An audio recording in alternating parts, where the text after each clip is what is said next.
1절부터 마지막 24절까지 보도록 하겠습니다. 구약성경 4쪽입니다. 창세기 3장 14절부터 마지막 절까지 한 절씩 교독합니다. 제가 14절을 읽습니다. 여호와니 네가 모든 가축과 들의 모든 짐승보다 더욱 저주를 받아 배로 다니고 살아있는 동안 흙을 먹을지니라.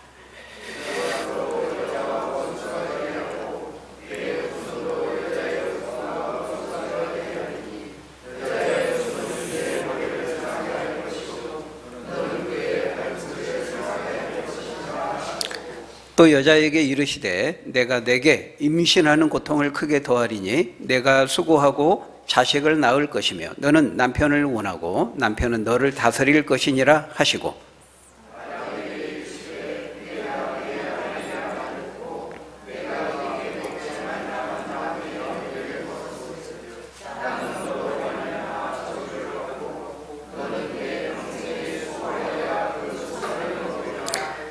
땅이 내게 가시덤불과 엉겅퀴를 낼 것이라. 네가 먹을 것은 밭의 채소인즉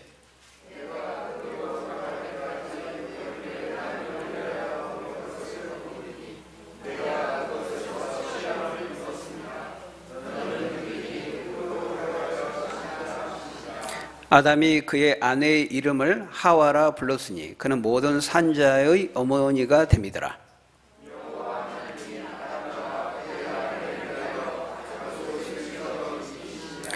여호와 하나님이 이르시되 보라, 이 사람이 선악을 아는 일에 우리 중 하나같이 되었으니 그가 그의 손을 들어 생명나무 열매도 따먹고 영생할까 하노라 하시고,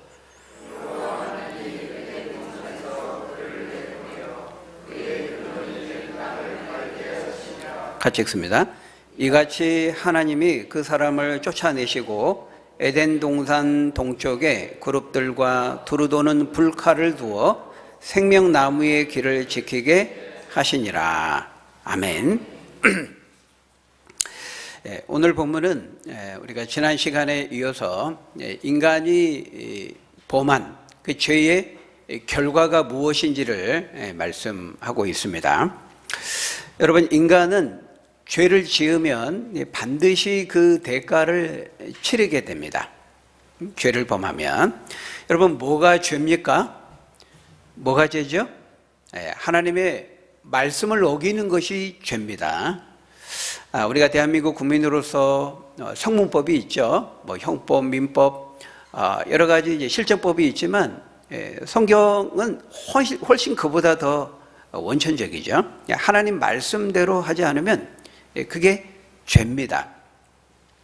여러분, 죄는 그 죄가 되는지 안 되는지 결정하는 것은 하나님이 정하시는 것입니다. 하나님께서 말씀으로 죄다 그러면 그건 죄가 되는 거예요. 선악의 기준을 정하시는 분은 온 세상 만물의 창조자이시고 실권자이시고 통치자이시고 소유주이신 하나님이 정하시는 것입니다. 그런데 하나님께서 아담에게 말씀하셨어요. 명령하셨어요.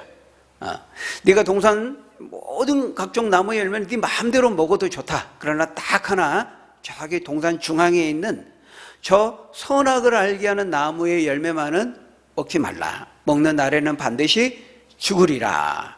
그렇게 말씀하셨는데 어떻게 하셨어요? 어떻게 했어요? 그 말씀을 어기고 죄를 범했죠. 하나님 말씀대로 하지 않는 거, 우리가 그걸 불순종했다 말하는데 그 불순종이 죄인 것입니다. 여러분, 최초의 인간인 아담과 하와가 하나님께서 먹지 말라고 하시는 선악을 알게 하는 나무의 열매를 먹은 다음에 그 죄의 결과로서 찾아온 그 결과가 무엇입니까? 하나님 말씀에 불순종하고 죄를 범하자 우리 인생에 어떤 일들이 생기게 되었습니까? 한마디로 쓰라리고 비참한 결과가 주어지게 됐습니다. 우리가 이것을 이제 하나씩 살펴보게 될 것인데요. 바로 이것이 하나님의 말씀과 명령을 어기고 불순종해서 죄를 범한 인간의 비참하고도 쓰라린 참담한 결과인 것입니다. 사람이 죄를 범하면 그 죄에 대한 반드시 그 비참한 결과가 주어지게 돼요. 여러분, 첫 번째로 우리가 지난 시간에 살펴본 것처럼 죄를 지은 결과 하나님과 인간의 관계가 깨어지게 됩니다. 이것이 죄가 가져온 첫 번째 결과입니다. 뭐라고요? 하나님과 인간의 좋았던 관계가 깨어지게 돼요. 죄를 범하자 하나님이 찾아오십니다. 아담아 하고 부르시니까 아담이 어떻게 해요? 나무 뒤에 숨습니다. 그 좋았던 관계가, 이제 떳떳한 관계가 이제는 숨고 도망가고 피하는 관계가 된 것입니다. 우리도 누군가에게 뭐 실수하고 잘못하면 어때요? 껄끄럽잖아요. 그 사람 보기 만나기 껄끄럽잖아요. 그러니까 피합니다. 부담이 생겨가지고 그래서 아담도 하나님 얼굴을 피해서 숨게 되죠. 바로 이것이 인간이 죄를 범한 결과 그 친밀했던 하나님과의 그 좋았던 관계가 서먹서먹하고 냉랭한 관계로 한순간에 변하게 된 것이죠. 바로 이것이 죄가 가져온 무서운 결과, 첫 번째 결과, 하나님과 인간의 관계가 깨어지게 된 거예요. 죄가 가져온 두 번째 결과는 뭡니까? 인간과 인간 자신의 그 자아와의 관계가 깨지게 되었어요. 여러분, 죄의 무서운 결과는 인간 내면, 심령 깊숙한 곳까지 그 죄가 따라가서 영향을 미치게 됩니다. 그래서 거기 10절에 보면은 뭐라고 말해요? 두려워하여 숨었다. 이 두려움, 인간의 내면, 인간의 심령 깊숙한 곳에 이 두려움, 공포, 불안이 찾아오게 돼요. 죄를 지으면서. 그래서 인간과 인간 자신의 그 자아와의 관계가 깨어지게 돼요. 그러니까 죄가요, 인간의 마음과 인격 깊숙한 곳까지 침투해서 그것을 오염시키고 병들게 한 거예요. 그래서 인간의 그 건강한 자아, 그것이 깨어지게 됩니다.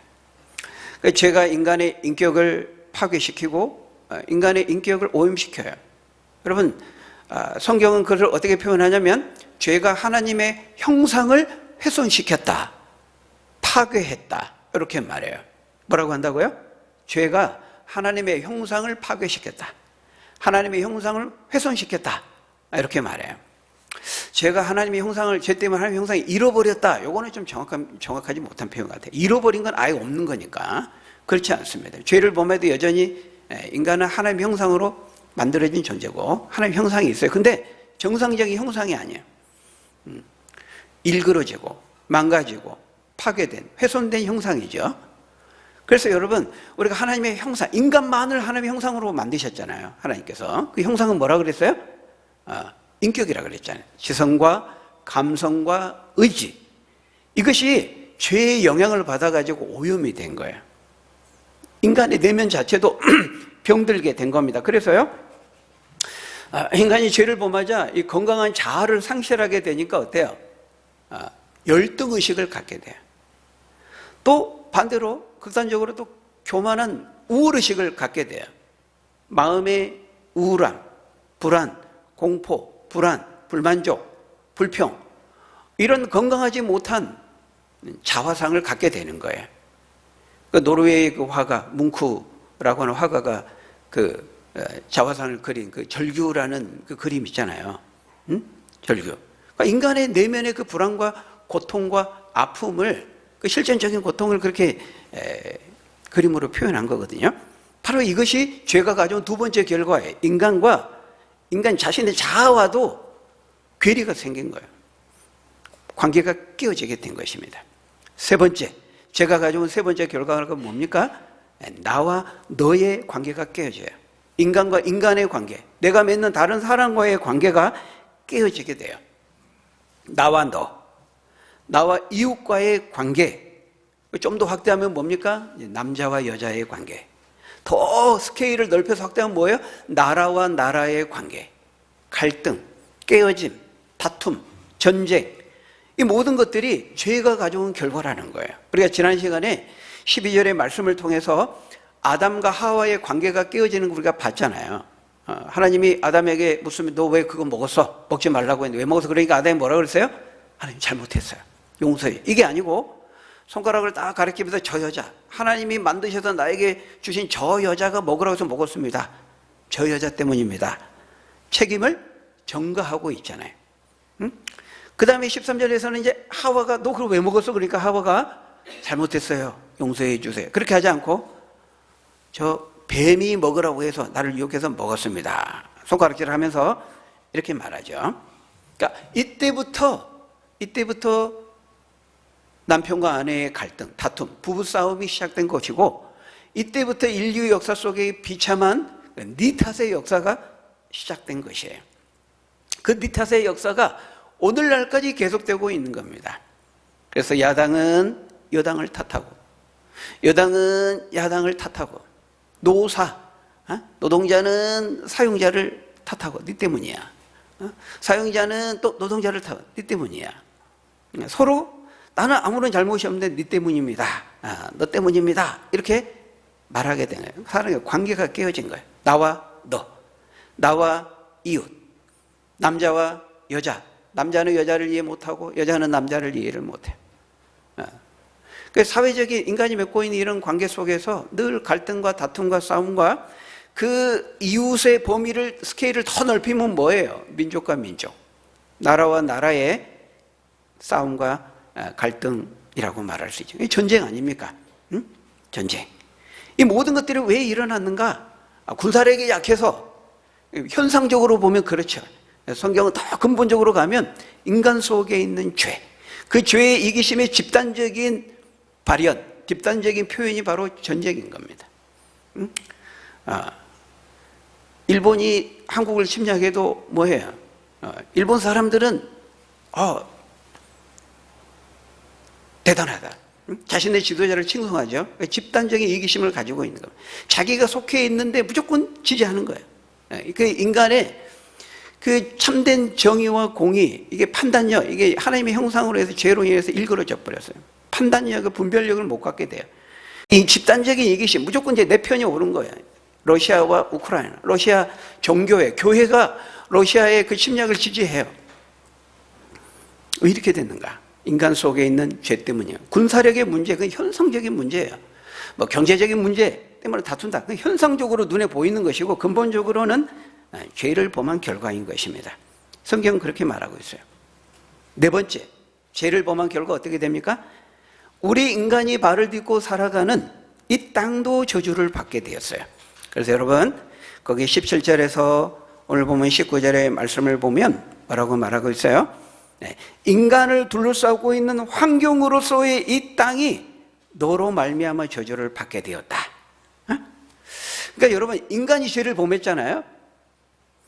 그 결과 인간 세계와 이 인간 사회에만 그 죄의 영향이 미친 것이 아니고 인간을 둘러싸고 있는 모든 땅, 피조 세계, 자연 세계 전체도 죄의 영향을 받고 저주를 받았다는 거예요. 인간 때문에. 우리는 아담과 한 사람 때문에 왜 우리까지 불평이 생기죠? 근데 성경적으로 보면요, 이 자연 세계, 나무, 눈이 내리네요. 지금 보니까 중요한 말이 아니었습니다. 이 자연 세계 하고 봤더니 눈이 내리고 있습니다. 이 자연 세계도 인간 때문에 피해를 본 거죠. 어떻게 보면 대표성의 원리에 의해서 그렇습니다. 하나님과 아담이 대표해서 언약을 맺었잖아요. 그래서 그렇게 된 거예요. 그래서 이 땅이 죄를 범한 다음, 인간이 죄를 범하니까요, 이 땅이 저주를 받고 이 땅이 영향을 받아가지고 이 땅이 인간에게 호의적이지 않습니다. 그때부터 이 땅이 뭘 내게 돼요? 에덴 동산에 없었던 가시덤불과 엉겅퀴를 내게 돼요. 그래서 인간은 소산을 먹기 위해서는 그 가시를 걷어내니까 찔립니다. 엉겅퀴를 걷어내야 되는 그 수고가 따르게 돼요. 그래서 거기 17절에서 18절, 19절에 보면은 이 가시덤불과 엉겅퀴 때문에 인간이 땀을 흘려야 된다고 말하고 있어요. 죽을 때까지. 그 19절에서 보면 그걸 조금 다르게 표현하죠. 네가 흙으로 돌아갈 때까지, 17절에 네 평생에, 같은 말씀입니다. 네 평생에, 네가 죽을 때까지, 흙으로 돌아갈 때까지 너는 이제부터, 죄를 범한 이제부터는 무엇을 먹을까 마실까 입을까 의식주, 그 소산의 물 먹기 위해서는 네가 이제 고통을 겪어야 된다. 땀을 흘려야 돼. 여기 보면 수고해야 된다고 말해요. 수고. 그래서 특별히 이제 이것은 이제 남자 아담에게 주신 이제 형벌이죠. 물론 이제 남자에게만 해당되는 건 아닙니다. 무엇을 먹을까 마실까 하는 이 문제, 이 고민은 모든 여자들도 모든 인간들 다 하게 되지만 특별히 주된 책임이 남자에게 있다는 것을 말씀하고 있는 거예요. 동시에 특별히 여자에게 주어진 고통은 무엇입니까? 거기 16절에 보면 여자에게 이르시되 내가 너에게 특별히 임신하는 고통을 크게 더하리니 너는 수고하고 자식을 낳을 것이라. 자, 여기도 수고라는 말이 들어가고 있어요. 남자에게도 하나님 형벌을 내리실 때 그 죄의 결과로서 수고와 땀이 들어가는데 여자에게도 이제 수고하고 자식을 낳을 것이라. 여러분, 이때부터 여성이 임신하고 아이를 출산할 때 고통과 수고가 따르게 된 거예요. 그러니까 출산의 고통, 수고, 이거는 죄의 결과로 주어진 것입니다. 응? 그러니까 아이를 임신하고 출산하는 그 자체는 죄의 결과가 아니에요. 그죠? 우리가 앞에서 봤죠? 1장에서 너는 생육하고 번성하여 땅에 충만하라 그랬잖아요. 죄를 범하기 전입니다. 그러니까 결혼하고 아이를 낳고 하는 그 자체는 죄의 저주도 아니고 재앙도 아니고 죄의 형벌도 아니에요. 그런데 죄를 범한 다음에 변화가 생긴 거예요. 뭐가 변화가 생긴 겁니까? 아이를 임신하고 출산할 때 고통이 따르게 된 것입니다. 수고가 따르게 된 거예요. 여러분, 노동도 마찬가지입니다. 일도 아담에게 가시와 엉겅퀴를 걷어내야 할 때 그 수고와 땀을 흘린다 그랬잖아요. 근데 노동 그 자체는 죄를 범하기 전에 하나님이 말씀하셨던 거예요. 그죠? 땅을 정복하라, 경작하고 지키고 다스리라 그랬잖아요. 분봉왕으로서, 청지기로서 모든 권세를 아담에게 위임해서 땅을 지키고 경작하고 다스리라 그랬잖아요. 그러니까 경작하고 지키고 다스리는 게 뭡니까? 그 일하는 거죠. 노동하는 거예요. 근데 거기에는 고통이 없었어요. 수고와 땀을 흘리지 않았어요. 모든 소산들, 우리식으로 말하면 좀 관리하면서 기쁨을 누리면서 관리하면서 하나님 주신 부여들을 누리면 되었던 거예요. 그것도 일이긴 일이지만. 그런데 죄를 범하니까요, 노동과 일의 변화가 찾아온 거예요. 어떤 변화입니까? 가시와 엉겅퀴를 걷어내야 돼. 그러니까 손이 찔리기도 하고, 조심해서 걷어내려면 이제 땀을 흘려야 돼. 고통과 수고가 따르게 되었던 것이죠. 이게 뭡니까? 인간이 죄를 범하니까 자연이 피조세계가 더 인간에 호의적이지 않는 거예요. 인간과 자연세계의 관계가 깨어지게 된 것입니다. 질서가 무너지게 된 거예요. 그러니까 죄를 범하기 전에는요, 이 무서운 사자, 호랑이 다 뭐 먹었다고요? 식물을 먹었다 그랬어요. 야채를 먹었어요. 채식을 했어요. 피를 흘리지 않았어요. 그러니까 아담이 이름을 다 지어주고 아담이 하면 말을 잘 들었습니다. 사자, 호랑이가. 아담의 다스림을 잘 받았다는 거예요. 근데 인간이 죄를 범하니까요, 어떻게 되죠? 이제는 대듭니다. 동물이 인간을 공격해요. 질서가 깨진 거예요. 무엇보다 먼저 인간이 하나님 말 안 듣고 대들고, 그렇게 했잖아요. 하나님께 덤볐잖아요. 그게 그 불순종한 거, 나 하나님 똑같아. 이게 이제 그 선악을 알게 나무 열매 본 거잖아요. 그러니까 인간이 먼저 하나님께 대들고 덤비니까요, 그걸 딱 보고 이제 동물들이 배우고 인간이 그렇게 하는 겁니다. 그러니까 먼저 인간이 하나님이 정하신 그 질서를 깨뜨리니까, 쿠데타죠. 그죠?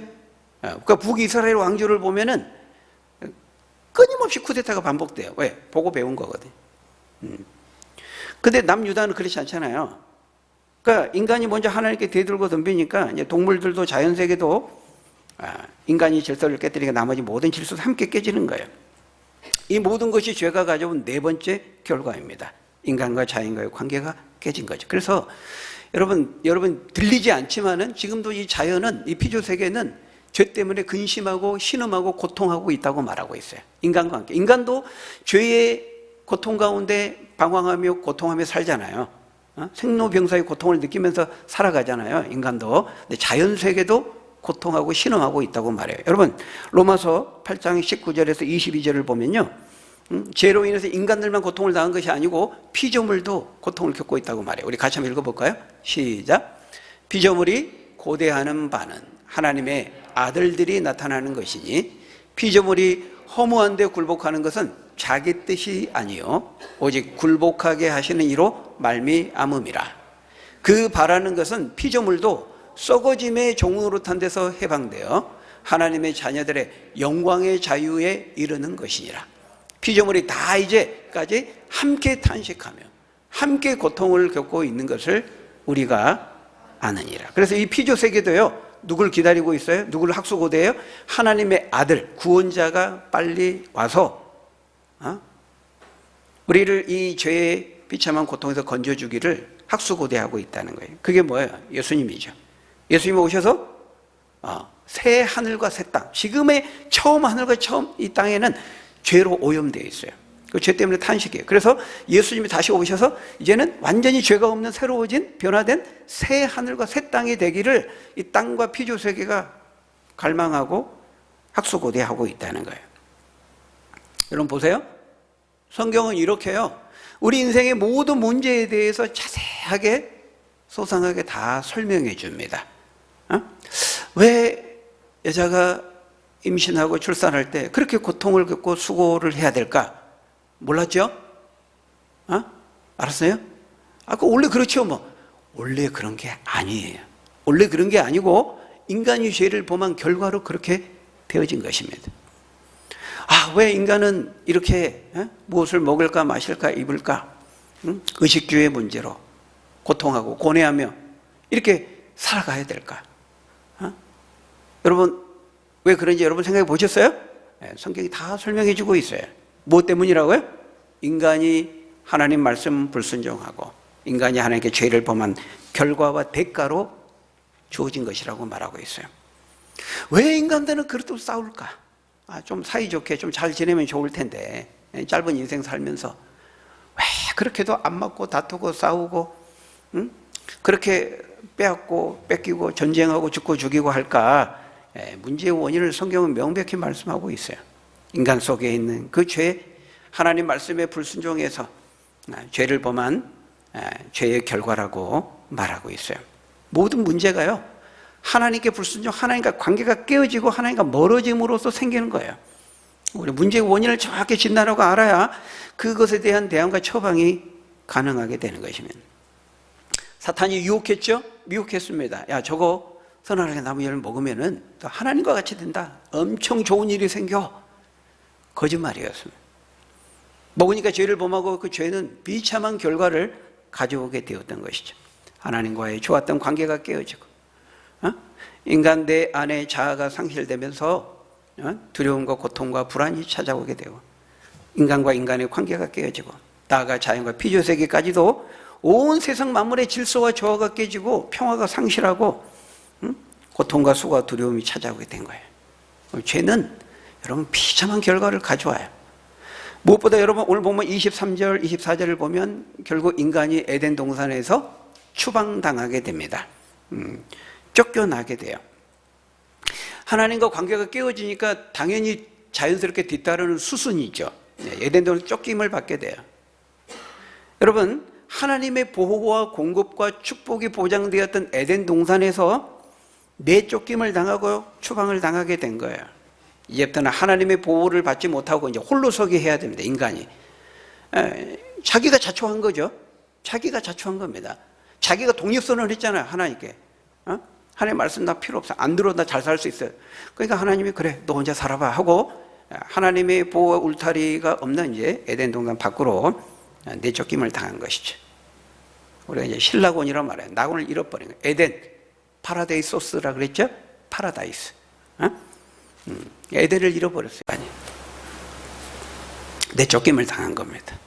여러분 우리 어렸을 때요, 아주 어린 아이들 말 안 듣고 막 고집부리고 말씀 피우면 어떻게 했어요? 홀딱 빨가벗겨가지고 집에 내쫓았어요. 너 나가. 아주 어렸어요. 제가 아주 어렸을 때. 요즘 그러면은 아동 학대로 바로 신고당합니다. 안 되죠. 근데 어렸을 때는 제가 어렸을 때 경험담은 아니고 오해는 하지 마시고 제가 봤어요. 옆집 아이도 주로 여자 아이들은 이제 그렇게 안 하고 남자 아이들은 이제 고집부리고 말 안 되면 이거 혼내기 위해서 이제 그렇게 한 거예요. 일시적으로. 근데 여러분 아이 입장에서는 엄청 무서운 형벌이죠. 아무것도 없고 돈도 없고 자기를 보호할 능력도 없는데 무작정 내쫓김을 당한다는 것은 얼마나 무서운 형벌입니까? 근데 여러분 아담과 하와가 에덴에서 내쫓김을 당한다는 것은 어떤 점에서 그런 것과 같은 형벌이에요. 무서운 형벌인 것이죠. 마치 그 정글에 맨몸으로 사자와 맹수의 득실은 정글에 그냥 들여놓은 것과 똑같은 거거든요. 무서운 형벌인 것이죠.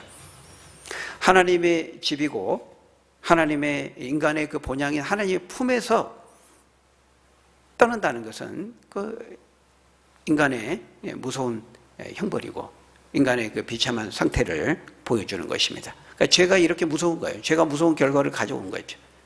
죄는 절대로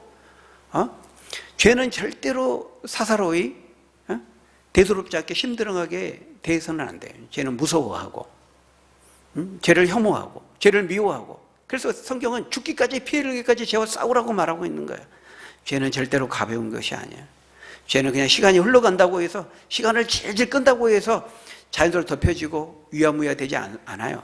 죄는 반드시 그 대가를 치르게 됩니다. 지금도 우리가 뭐 정치권에서 보고 있지 않습니까? 잘못하면 그 죄는 아무리 방어하고 어떻게 해도 반드시 심판을 받게 돼 있어요. 그래서 성경은 뭐라고 말씀합니까? 사도 바울을 향해 악은, 그 죄는 어떤 모양이라도 버리라. 데살로니가서 5장 22절을 보면 악은 그 모양도 버리라는 거예요. 여러분, 악은, 그 죄는 모양도 버리시는 여러분 되시기를 바랍니다. 무서워해야 돼. 싸워야 돼. 미워해야 돼. 근데 여러분, 우리 창세기 3장이 어떻게 끝나고 있어요? 창세기 3장이 그냥 이렇게 끝나지는 않아요. 에덴이 추방되는 것으로 끝나고 있지는 않습니다. 인간이 죄를 범하고 그에 대한 형벌이 주어지고 에덴에서 쫓겨나는 것만으로 끝나지 않아요.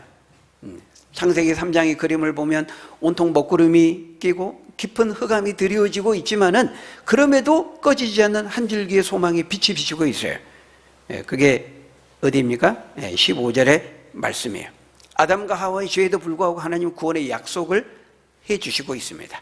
죄를 지은, 죄의 비참함 가운데 빠져있는 아담과 하와를 불쌍히 여기셔서 구원의 약속, 소망의 약속을 주시고 있어요. 우리 14절, 15절 우리 두 절을 같이 한번 읽어보겠습니다. 시작.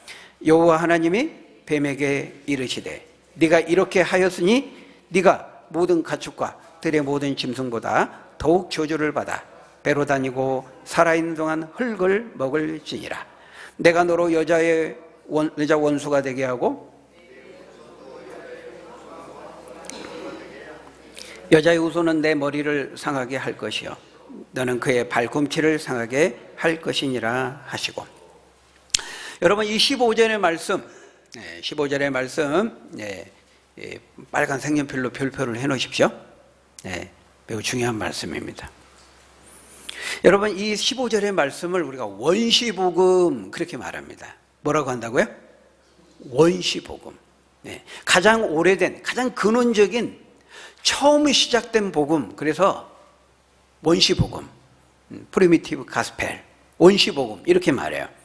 그러니까 성경에서요, 복음의 메시지가 제일 먼저 등장해요. 창세기에서 처음이니까 성경에서 제일 처음이죠. 성경에서 제일 처음으로 예수 그리스도에 대한 예언이 이 15절의 말씀입니다. 성경에서 제일 먼저 등장하는 메시아에 대한 구원의 약속이죠. 하나님께서 구원자를 보내시는데, 예수님을 보내시는데 여자의 후손으로 보내시겠다 이렇게 말씀하고 있어요. 뱀, 너의 후손과 여자의 후손이 서로 원수가 되고 싸울 것이고 그 치열한 전쟁의 결과 여자의 후손은 네 머리를 상하게 할 것이고 뱀, 너는 여자의 후손의 발꿈치를 상하게 할 것이다 이렇게 말하고 있어요.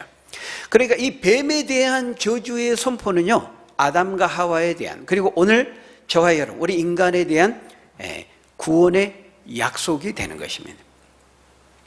이 여자의 후손과 뱀의 후손의 치열한 싸움, 그 전쟁의 결과 너는 여자의 후손의 발꿈치를 상하게 할 것이고 여자의 후손은 네 머리를 상하게 할 것이다 이렇게 말하고 있어요. 여러분, 이 여자의 후손 누구를 가리키고 있어요? 예수 그리스도를 가리키는 것입니다. 여러분, 지금도 뱀이 물면 어디를 물어요? 발을 물어요. 발 뒤꿈치를 물죠. 그리고 인간은 막대기로 뱀 머리를 사정없이 내리칩니다.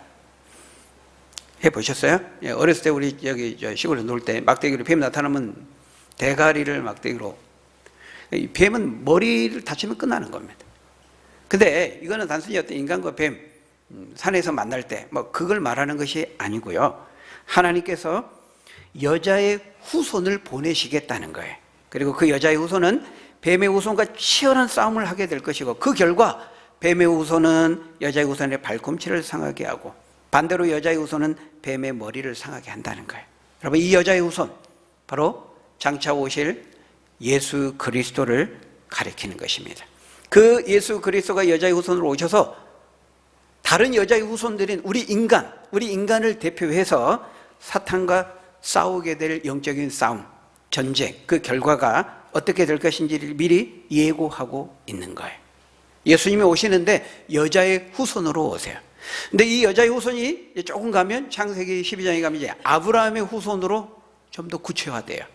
그리고 나중에 가면 다윗의 후손으로 좀 더 구체화돼요.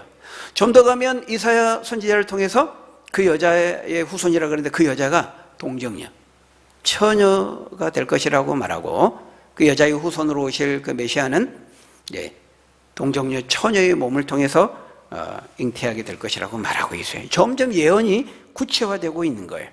그 여자의 후손이 와서 뱀의 머리를, 사탄의 머리를 상하게 하고, 그 여자의 후손도 타격을 받기는 받을 것인데 발꿈치 정도를 상하게 될 것이다, 이렇게 예언하고 있어요. 십자가 사건을 가리키는 것입니다. 발꿈치를 상한다, 예수님이 십자가에서 피 흘리고 상하고 죽으실 것을 말하는 것이죠. 그런데 반해서 뱀은 머리를 상하게 될 것이라고 말하고 있어요. 아까 말했죠? 뱀의 머리를 상한다, 결정타, 치명타를 의미하는 것입니다. 그러니까 뱀의 후손인 사탄에게는 치명타를 입힌 대신에 여자의 후손은 발꿈치 정도만 손상을 입게 된다는 거예요. 그 예언의 말씀대로 예수님은 십자가에서 상하시고 피 흘려 죽으셨지만 금방 3일 만에 다시 회복하시고 부활하시고 살아나셨죠. 십자가에서 그들은 죽임으로 승리했다고 생각했지만 부활에 있는 것을 몰랐죠. 역전과 반전으로 하나님이 이기신 거예요. 이 여자의 후손을 통해 오시는 예수님만이 이 사탄과의 싸움에서 이기고 승리하고 우리에게 구원을 가져다 주실 것을 말씀하고 있는 것이죠. 여러분 21절을 보세요. 오늘 21절에 보면 하나님이 아담과 하와를 불쌍히 여기서 뭘 하고 계세요? 가죽옷을 지어 입히시고 계세요. 가죽옷.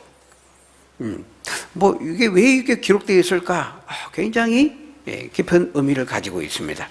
하나님께서 친히 가죽옷을 마련해서 입혔다는 거예요. 그 전에 인간은 뭘 입고 있었죠? 처음에는 벌거벗었어요. 죄를 범하기 전에. 수치를 느끼지 않았죠. 부끄러워하지 않으면 죄를 범한 다음에 수치를 느끼게 됩니다. 수치를 느꼈다. 인간이 죄를 범하게 되었다는 거죠. 그러니까 인간이 뭘로 그걸 가렸어요? 여러분 7절을 보세요. 7절을 보면 그 벌거벗었던 인간의 죄, 그 수치를 가리기 위해서 스스로 무화과 나무 잎을 엮어서 옷을 지어 입습니다. 하나님이 그걸 벗기시고 가죽 옷을 지어 입히세요. 여러분 나뭇잎으로 만든 옷은요, 햇빛이 조금만 비치면 금방 마르고 시들고 쓸모없게 돼요. 온전치 못한 옷이죠. 하나님께서 가죽 옷을 대신 지어 입히세요. 여러분 이거 뭘 의미합니까? 인간이 스스로 만든 옷으로 수치를 가릴 수 없다는 거예요. 인간의 노력과 방법으로 인간이 수치, 죄잖아요. 죄를 없이 할 수 없고 깨끗하게 될 수 없고 의롭게 될 수 없다는 겁니다. 인간의 노력 방법이 뭐예요? 착한 일하고 선한 일하고 돌을 닦고 수도를 하고 참선 고행 수행을 하고 그런 것으로 인간이 아무리 그런 옷으로 나뭇잎을 만들어가지고 입는다 할지라도 안 된다는 겁니다. 하나님께서 가죽옷을 지어 입히셨어요. 여러분 가죽옷 지어 입히려면 동물을 잡아야 됩니다. 동물의 가죽이죠. 피를 흘려야 되는 거예요. 피 흘림이 있어야 돼요. 히브리서 9장 22절에 보면 뭐라고 말씀합니까? 오직 죄는 반드시 피가 따르게 된다. 오직 죄는 피로서 정결하게 되나니 피 흘림이 없은즉 사함이 없다. 여러분 이 가죽옷은 장차 예수 그리스도께서 십자가에서 피를 흘리심으로써 그 보혈로 하나님께서 가죽옷을 지어서 인간에게 입힐 것을 예표하고 계시는 거예요. 그래서 구약의 모든 제사의 그 동물의 피, 예수 그리스도의 그 십자가에 흘린 피를 다 상징하는 거거든요. 제사에서 그 제사 그 동물에 안수하고 쳐서 죽이잖아요. 피 흘리잖아요. 제사 가운데. 그래서 이때 이 가죽옷을 지어 입히셨다. 이것은 장차 예수님이 십자가에서 흘리신 그 보혈로 인간에게 의의 옷, 구원의 옷, 그 보혈의 옷을 지어 입히실 것을 지금 예언하고 있는 거예요. 그러니까 하나님만이 가죽옷을 지어 입힐 수 있어요. 예수 그리스도를 통해서 인간의 죄를 사하고 구원에 이르게 하실 수 있는 분은 하나님밖에 없다는 사실을 지금 예언하고 있는 것이죠. 놀라운 말씀이죠. 여러분, 이 하나님의 아들, 아까 우리 로마서 8장에도 봤지만 온 피조세계 하나님의 아들이 오기를 학수고대한다 그랬잖아요. 그 하나님의 아들, 여자의 후손, 예수 그리스도, 그분이 오셔서 이 모든 구원을 이제 완성하게 될 것인데, 그러기까지는 뭐예요? 이 뱀의 후손, 사탄의 흑암의 세력과 이 여자의 후손에 속한 이 여자의 후손과의 하나님의 아들들과의 피 터지는 싸움이 있을 것을 말하고 있어요. 영적인 전쟁이 있을 것을 말하고 있는 거죠. 여러분, 이미 그 전쟁은 지금 치열하게 이미 시작되었고 지금도 진행 중에 있어요. 우리는 그 여자의 후손의 편에 속한 하나님의 아들의 편에 속한 사람들로서 우리도 그 전쟁에 참여하고 있는 겁니다. 누가 이길까요? 승패가 아직 모를까요? 아니죠. 이미 머리를 상하게 하셨다고 말씀하고 있어요. 이미 결정적인 승리를 이루셨어요. 이미 판세는 결정이 됐습니다. 우리가 싸우는 싸움은 이기고 지느냐, 갈림길에 있는 싸움은 아니에요. 우리가 예수 그리스도의 군사로 부름을 받아서 그리스도의 남은 고난을 채우면서 이미 이기신 그 주님의 전장에 참여해서 전리품 거두는 거예요. 마지막 그런 마무리하는 싸움에 우리가 투입되어 있는 것이죠. 여러분, 죄의 결과는 비참합니다. 그렇기 때문에 죄가 가져온 이 비참한 결과를 우리는 늘 기억하면서 죄와 싸워야 돼. 이 죄를 이기고 죄 문제를 해결하시기 위해서 오신 그 여자의 후손으로 오신 예수 그리스도, 십자가에 죽으시고 부활하심으로써 그 모든 문제를 해결하신 예수 그리스도, 그분 대장 되신 예수님을 꼭 믿음으로 붙잡고 우리 그리스도의 군사로서 남은 싸움들을 주님이 다시 오시기까지 피 흘리기까지 너희가 싸우지 아니하였다 말씀했는데, 치열하게 영적으로 싸워서 죄와 싸워 이기고 승리하는 우리 하나님의 사람들, 그리스도의 군사들 다 되시기를 예수님의 이름으로 간절히 축원합니다. 기도하겠습니다. 아버지 하나님, 제가 가져온 비참한 결과를 우리가 보았습니다. 죄의 비참한 결과 속에서 신음하며 고통하며 배회하며 방황하며 살 수밖에 없는 저희들을 불쌍히 여기셔서 사랑하셔서 여자의 후손을 보내시겠다 약속하시고 예수 그리스도를 통해 그 약속을 이루시고 성취해 주시니 감사합니다. 우리의 구원자로 오셔서 우리에게 가죽옷을 지어 입히실 수 있는 분, 오직 예수 그리스도, 그분만이 약속된 그 여자의 후손으로 구원자로 오신 하나님의 아들이심을 믿고 그분과 영적인 남은 그 치열한 싸움을 싸우고 이기며 승리하는 믿음으로 하나님 말씀 붙들고 주님 따라가는 하나님의 사람들 다 될 수 있도록 하나님 축복해 주옵소서. 예수님 이름으로 기도하옵나이다. 아멘.